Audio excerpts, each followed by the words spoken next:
Ya'niki meni zikr qilinglar, men sizlarni zikr qilaman deyapti Alloh taolo.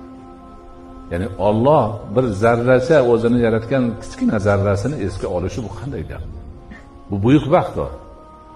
Ana boshqa bir hadisi qudusiyda Rasululloh akram alayhisolatu vasallam Alloh taoladan rivoyat qilgan hadis qudusida aytiladiki, bandam meni yolg'iz o'zi zikr qilsa, men uni yolg'iz o'zim zikr qilaman.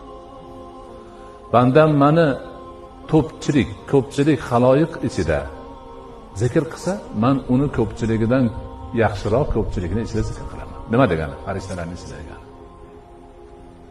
Ya'ni banda yolg'iz qolib Allohni zikr qilsa, Alloh ham u bandani yolg'iz qolib zikr qilar ekan.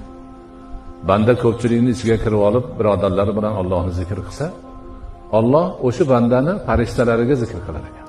Hamma yo'g'ini qilib qo'yib, keyin bunga uringan bandaga ana shunday buyuk martabalar bor, xayrlar bor, barakalar bor.